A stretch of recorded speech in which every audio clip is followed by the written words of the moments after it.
Hello and welcome to TelecomTV. I'm Martin Warwick. We're here at the Internet of Insurance event in sunny, no, rainy, wet, cold for June, central London, the City of London, and I'm talking with Dr. Nishanth Sastry, who is Senior Lecturer at King's College in London. Dr. Sastry, it's nice to talk to you. Thanks for coming in to speak to us. You're an academic. You're a sort of hands-on academic, and you are a Senior Lecturer in the Infomatics department. So let's begin. We're here at an Internet of Insurance, with a lot of emphasis on the Internet of Things here, but it's about a vertical industry. Is your interest in insurance or in the Internet of Things? So the interest is in technology broadly, and data as very, very broadly as well.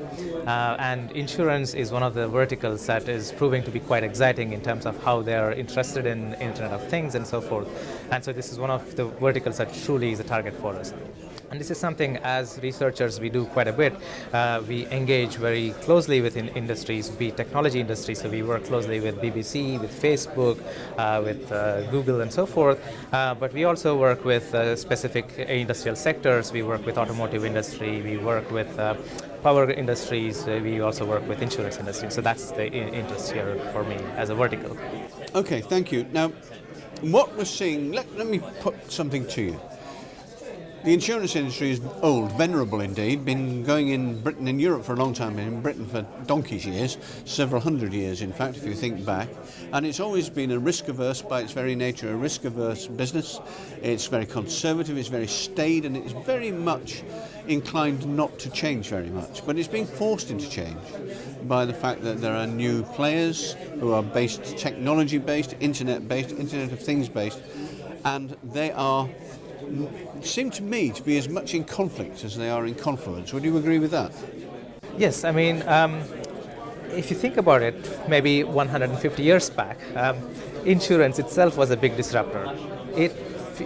Just by the fact that you could create these actuarial tables, just by the fact that you could quantify risk, you were able to make so many more business decisions, you were able to make so many more innovations because of this insurance as a platform.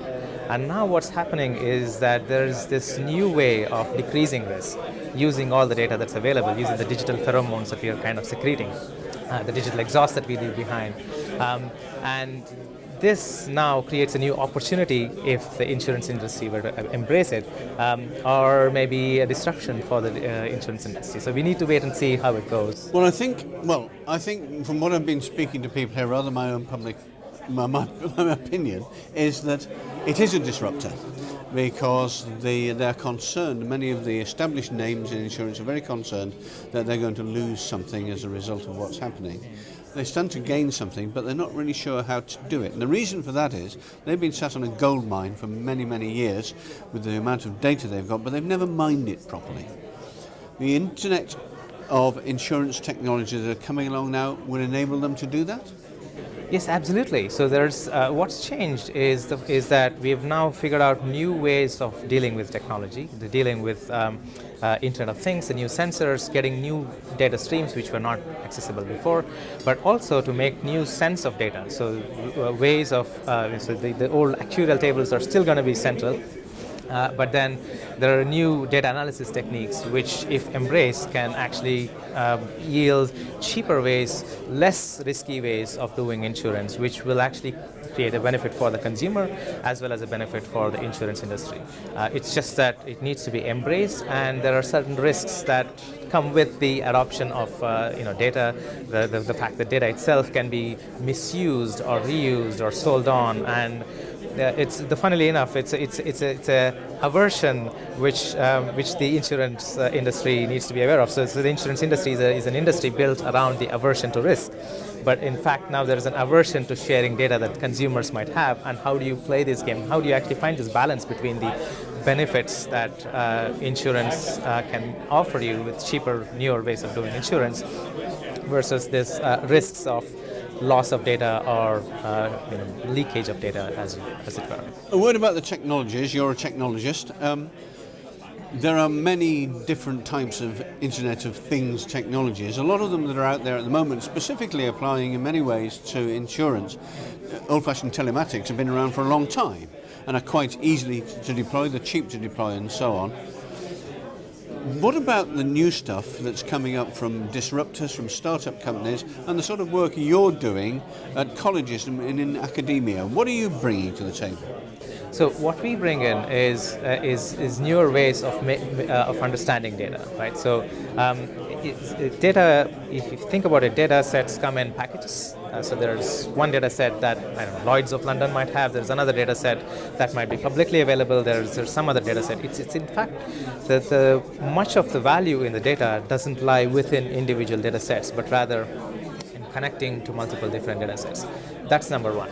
Number two is the way you interconnect different things. How do you do it in a scalable way? How do you do it cheap enough such that it can be adopted en masse by a vertical such as insurance? So insurance in itself might not be interested in changing the frontier of Internet of Things, but if it were to be packaged up in a way that it can be used by the insurance industry, by the automotive industry, then it becomes suddenly a game-changing technology package. So how do you do this? That's where we come in. We design new algorithms, new architectures, new ways of connecting things to things, and that's our value add here. The benefits are evident, and we've spoken about them to some extent, about value creation, which is basically what's at the bottom of all this, and more money for everybody all round, or less money for the premium payers and more for the insurance companies. But we know, and again I've spoken to people about this yesterday and today, that there are many obstacles to this, and some of the obstacles are within the insurance companies themselves, who, while they're perfectly accepting of the technology, are less accepting of the organisational change and mindset change that's required to be able to adopt it. Are you finding the same thing? Do you agree with that? So I'd say there's three different kinds of obstacle factors. Two of them software, one more towards the data side of things. So the data side of things, it's the fact again that the value lies in the interconnection of things, but then there's this loss of privacy that needs to be taken into account. So what we need is we actually need less innovation in the technology for the data itself to be used, but more a holistic data policy framework that can ensure and give insurance to the consumer that that they get more benefit than the risk of loss. That's from the data side of things. From the software side, there's two different obstacle factors that we need to be thinking about, and one is from old software, one is from new software.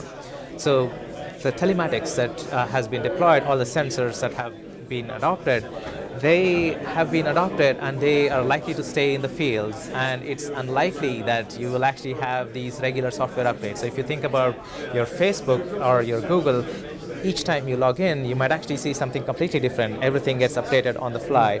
Even your laptop, you probably have automatic updates there.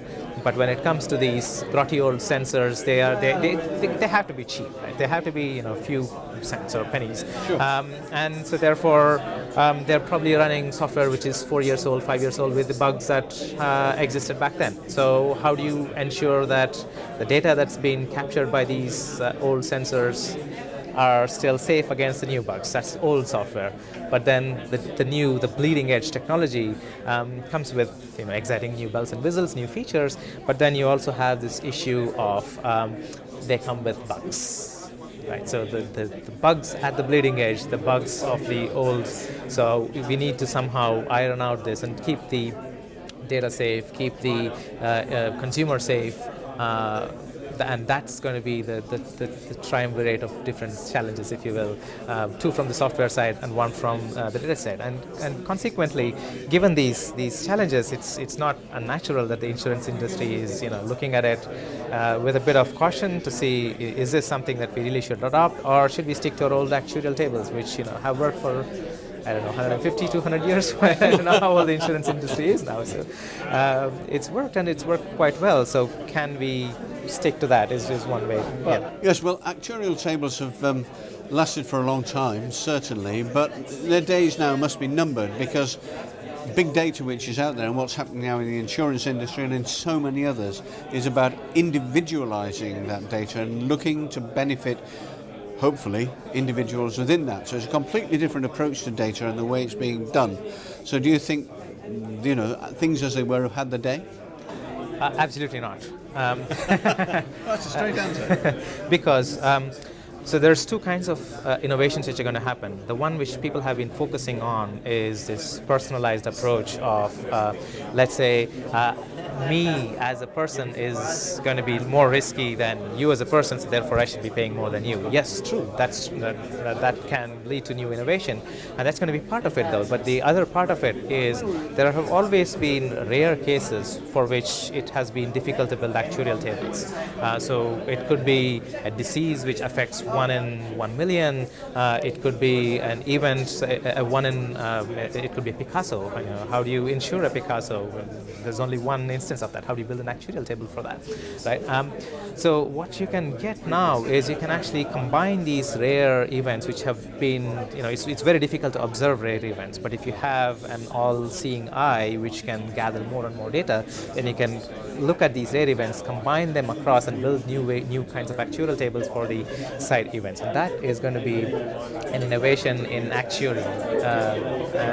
And it's completely different from the personal, but it's going to be just as fundamentally game-changing, I think. Interesting. You certainly live and learn, or I do anyway. Dr. Nishanth Sastry, thank you very much indeed. Thank you.